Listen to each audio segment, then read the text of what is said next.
Сайн байцгаана уу? Руна ТV суугатаа тавтай морилцгаано. Өнөөдөр та бүхэндээ бэлтгэсэн хэрэгээ ярихаасаа өмнө өөрийнхөө хэрэглэж байгаа нэгэн гоо сайхны бүтээгдэхүүний брендийг танилцуулъя гэж бодлоо. Epona брэнд нь бүгд найрамдах Солонгос улсын Чежу арлын арьс арчилгааны косметикийн брэнд. Энэ брендийн гол философи нь байгалийн гаралтай найрлага ашиглаж арьсыг эрүүл, гэрэлтсэн, чиглэг болгоход чиглэсэн дээд зэрэглэлийн арьс арчилгааны брэнд байгаа. Бус брендийн гол онцлог буюу үүрэг нь арьсыг чийгшүүлэх, тэжээл өгөх, богино хугацаанд арьсны өнгийг гэрэлтүүлэх, насжилтын шинж тэмдгийг бууруулахад туслах, өдөр тутмын арьс арчилгаанд маш зохистой ийм бүтээгдэхүүн байгаа. Мөн цагаан сарын баярыг тохиолдуулаад бүтээгдэхүүнүүд нь бэлгийн багц болон гарсан бөгөөд хямдралтай байгаа юм байна. Та бүхэн брендийн Facebook пэйж болоод Instagram хаягаар нь холбогдоод бүтээгдэхүүнүүдийн талаар илүү дэлгэрэнгүй мэдээлэл аван мөн мэдээлэл авсан хаягаа хилээд хямдралтай худалдан авалт хийгээрэй. Хүний арьс нь тухайн хүний өөртөө итгэх итгэлийн нэгэн хэлбэр болдог. Таны арьсандаа өгөх хамгийн сайхан бэлэг бол Epona брэнд байж чаднаа гэж би та бүхэнд санал болгож байна. 2018 оны 9-р сард Хятадын Шанхай хотын өндөр барилгын цонхны тавцан дээр туранхай баргал ясаарс болсон нэгэн эмэгтэй гарч ирдэг. Олныг цочирдуулсан тэр эмэгтэй хэн байсан бэ гэхээр нэгэн цагт Хятадын үзэгчдийн хайртай жүжигчин Алдарт Од Шинлижүүн байсан. Нэгэн цагт түүний гоо үзэсгэлэн жүжиглэх чадвар хаа явсан газар бүрт хүмүүсийн анхаарлыг татан тэр бол жинхэнэ утгаараа мандаж буй Од байсан. Харин одоо өмнөх Алдарт суун ор мөргүй алга болж зөвхөн дурсамж төдий үлджээ. Нэгэн цагт оч шиг гялалзаж байсан нүд нь одоо гүн шарах цөхрлөөр дүүрсэн. Тэр хоосон харцаар доош ширтэн өөртөө дахин шивнэн дараагийн амьдралдаа би илүү сайн ээж байна. Би та нарт бүгдэнд нь маш их хайртай гэж хүүхдүүдтэй хэлээд сүүлийн 8 жилийн турш тэр бүх амьдралаа гэр бүл хүүхдүүдтэй зориулсан. Гэвч хариуд нь хайр бус хөтөн өршөөлгүй урвалт ирсэн. Нэгэн цагт бүхнээс тод гэрэлтэж байсан энэ эмэгтэйг ийм аимшигт хувь тавилан руу юу түлхсэн аз жаргалтай мэт эхэлсэн хайр дурлал, тамшиг гэрлэлт, нөхрийнх нь харгас урвалт энэ бүхний талаар та бүхэнд амьдралын эмгэнэлт түүхийг ярьж өгье. Бага наснаасаа Шинлижүүн бусдаас онцгой гоо үзэсгэлэнтэй байсан. Ахлах сургуульд байхдаа модель, гоо бүсгүйн тэмцээнүүдэд тогтмол оролцож олонний анхаарлыг татдаг охин байсан. Насанд хүрмэгцээ түүний гоо төрөх амжилтанд хүргэж тэрээр компьютер тоглоомын Эльф дүрийн модель болж Эльф охин хочтой Шанхайн хамгийн үзэсгэлэнтэй эмэгтэй хэмээн алдаршиж эхэлсэн. Удалгүй тэр телевизийн олон ангид цувралуудад тоглож эхлэн тогтвортой чадварлаг жүжиглэлтээрээ үзэгчдийн хайрыг татан салбартаа нэрд гарan сурталчилгаа, зураг авалт, телевизийн шоу гэх мэтчлэн ар араасаа цовурж энэ үе нь түүний амьдралын оргил үе байсан. Нэгэн өдөр тэр тансагж очиж бодолд зохион байгуулагдсан баячуудын үдшилтэд урагдсан очдог. Тэнд түүний хувь тавиланг бүхэлд нь өөрчилсөн хүнтэй танилцсан. Тэр эрийн нэрийг Вукашин гэдэг гадаад төрхөөрөө онцгой биш яриа хөөрөө сайтай, хөгжилтэй, хүмүүсийг татах увдистай, дуу хоолойнд хүртэл хүмүүсийн анхаарлыг татдаг, гэр бүл нь маш баян, эцэг нь хувцсны компани захирал, ээж нь гоо сайхны салон сүлжээ эзэмшдэг, харин өөрөө ямар ажил хийдэг нь тодорхой бус зүгээр л баян айлын хүү тийм залуу байсан. Дотоод ертөнцийн тайван, ном унших дуртай, Шинлижүүнд Вукашин сонирхолтой онцгой залуу шиг тэгдэл төрүүлж чадсан. Тэр түүнийг өөртөө татахын тулд тансагж очиж буудал, хувийн даруулт онгоц, үнтэй бэлэг сэлтүүд, шүн нойргүй хажууд нь сууж, сүүлийн үед санаа зовж байгаа яриаг нь шүнжэнгөө сууж сонсох гэх мэтээр түүнд маш их санаа тавьж эхэлсэн. Тэр үед Вукашин түүнд төгс хүн шиг санагдаж эхэлдэг. Удахгүй тэд үерхэж эхлээд ердөө 8 сарын дараа буюу Вукашин түүнд гэрлэх санал тавин тухайн үед Шинлижүүн жүжигчний карьерийнхаа оргил үед явж байсан хэдий ч оддын ертөнцийн тодорхой бус ирээдүй болон баян айлын эхнэр болох доктортой амьдрал хоёрын хооронд сонголт хийх цаг нэрдэг. Эцэст нь тэр хайр сэтгэлдээ итгэж өөрийнхөө үнэхээр их оргилж авсан тэр карьераа орхин баян айлын бэр болохоор шийддэг. Гаднаас нь харахад тэр атаархан амьдралтай юм шиг харагдаж байсан боловч эцэг эх нь энэ гэрлэлтэнд сэтгэл дундуур байсан. Тэр хоёрын танилцаад үерхсэн хугацаанд хит богино бие биенээ сайн мэдэхгүй, дээрэс нь Вукайшийн ямар нэгэн нууц агуулж байгаа юм шиг эцэг эхт нь санагдаж байсан. Гэвч охиныхоо шийдвэрийг өөрчлөх хүч тэдэнд байгаагүй. Ингээд тансаг хурим, тансаг балсараар тэдний шинэ амьдрал эхэлсэн. Гэрлэлтэй бүртгүүлэх өдөр Шинлижүн нөхрийнхөө өмнө нь салж байсан тухай нь олж мэддэг. Вукайшийн үнийг нь залруулж хэлэхдээ энэ бол хайр сэтгэлээрээ хийсэн гэрлэлт байгаагүй, залуудаа хийсэн миний тэнэг алдаа гэж тайлбарлан түүнээс уучлалт гуйсан. Гэвч Шинлижүн дотроо баг зэрэг итгэл алдарсан ч гэсэндээ аль хэдийн гэрлэхээр шийдчихсэн тул өөрийгөө тайвшруулан нөхрийнхөө хэлсэн үгэнд итгэдэг. Удалгүй нөхрийнх нь гэр бүл түүнээс аль болох хурдан хүүхэд төрүүлж өгөхийг шаардаж эхлэн харин Шинлижүн төрөлхийн турхай олон жил хатуу дэглэн барьсан учраас жирэмслэлтэд биеийн бэлэн бос байсан. Эмнэлгийн үзлэгээр зөвхөн түүний бус нөхрийнх нь дааврын асуудалж байж болцсохгүй гэдгийг эмчнэр хэлсэн ч гэсэн нөхрийнх нь гэр бүлийнхэн бол бүх бурууг зөвхөн түүнд тохож байсан. 2 удаагийн зулбуулт түүний бие сэтгэлийг бүрэн туйлдуулж харин нөхөр нь түүнийг хит эмзэг гэж дорд үзэн өвдөлтийг нь үл томсорлож эхэлсэн. Гэрийн бүх ажлыг ганцаараа хийхээс гадна нөхөр нь орой бүр найзуудтайгаа зугаацдаг болж эхэлсэн. Анх гэр бүл болохоос өмнө шүнжэнгөө түүний яриаг сонсож цагийг өнгөрөөдөг байсан бол гэрэлснийхээ дараанаас эхлэн найзуудтайгаа л цагийг өнгөрөөдөг болж эхэлсэн.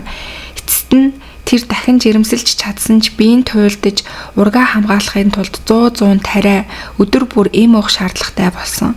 Дотор муухайрал сул дорой байдал түүний оюун санааг хүртэл мохоож эхлэн нэг л өдөр толин өөрийгөө хараад нэг цагт гоо үзэсгэлэнгээр од байсан эмэгтэйгийн өсөн нунж арьсан гунцсан танихын аргагүй болсон байгаа өөрийгөө олж хардаг. Гэсэн ч хүүхдээ хамгаалж төрүүлэх хэрэгтэй гэж хүүхдээ уртл болгон тэр бүх эм тариа эмчилгээг хийлгсээр байгаад хүүхдээ төрүүлж чадсан ч гэсэн түүний зовлон бол дуусаагүй. Хадам эцэг эх нь хүүхэд асрагчид итгэхгүйгээд бүгдийг нь өөрөө хийхийг шаардан гэр бүлийн ажил нөхрөө асрах, хүүхэдтэй сайн ээж байх, хүүхдээ асрах гэд бүхэл ажлыг өөрөө гүйцэтгэж байгаад эцэст нь төгссний дараах сэтгэл готролд орж эхэлсэн. Ингээд нөхрөөсөө тусламжгүй хүүхэд асрах нь хэдийгээр миний үүрэгч гэсэндээ би баг зэрэг сэтгэл готролд ороод байна. Тийм болохоор надад багч гэсэн туслах тийм ажилт нь надад олж өгөөч гэж нөхрөөсөө гуйсан. Тэгтэн нөхөр нь хүүхэд асрах болоод гэр бүлийн ажил нөхрөө асрах нь бүгдээрээ бүх эмэгтэйчүүдийн хийдэг ажиллаа. Тийм болохоор би чамд тусалж чадахгүй гэж түнд хариулсан.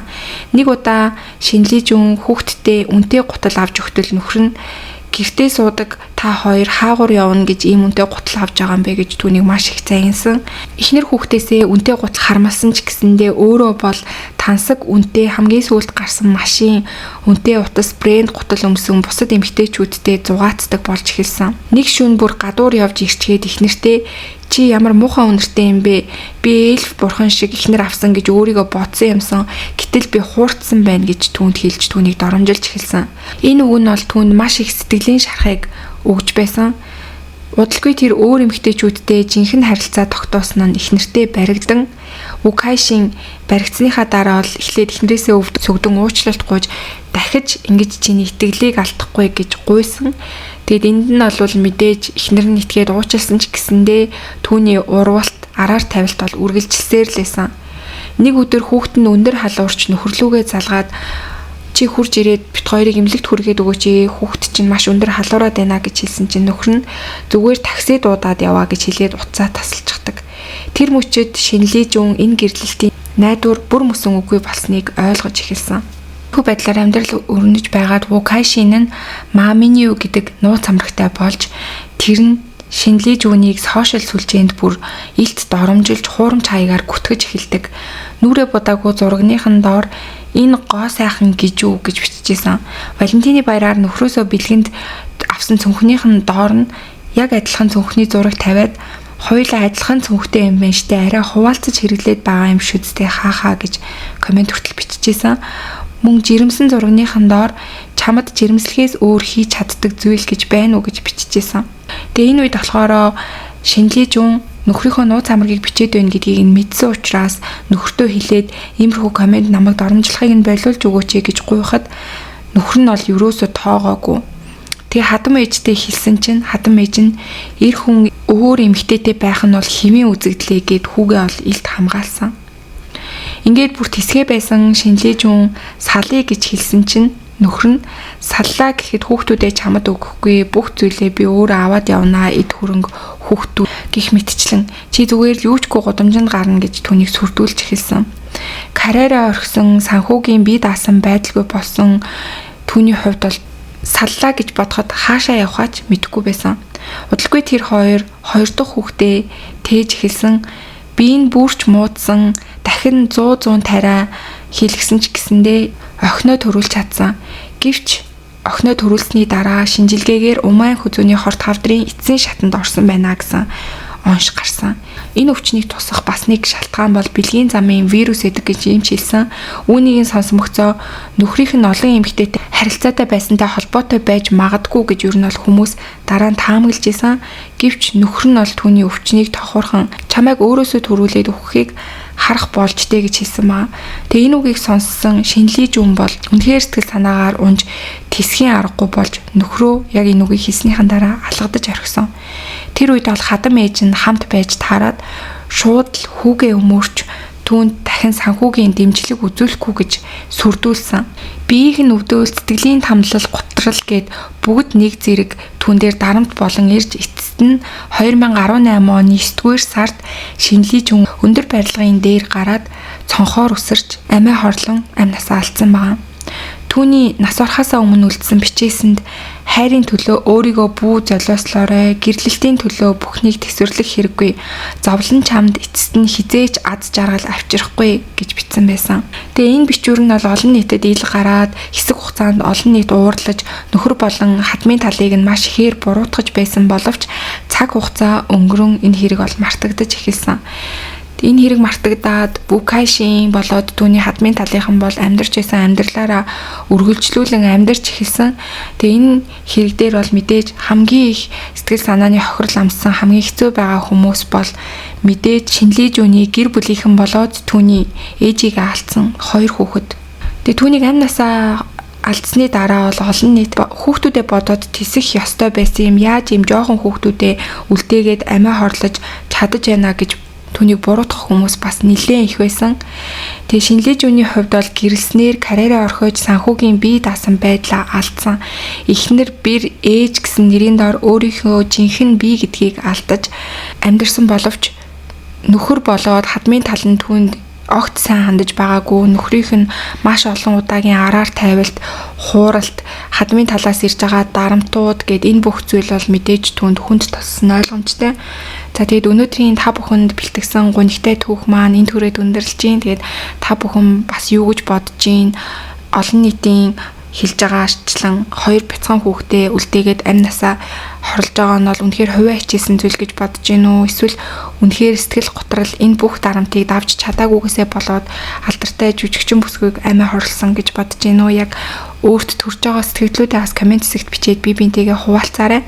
За ингээд өнөөдрийн та бүхэнд бэлтгэж хүргэсэн түүх маань энд хүрээд өндөрлөлөө. Тэгээ та бүхэн энэ жүжигчний талаараас мэддэг болвол түүний талаар комент хэсэгт бичиж үлдээгээрэй. За тэгээд удахгүй бүгдээрээ дараагийнхаа дугаараар уулзцгаая.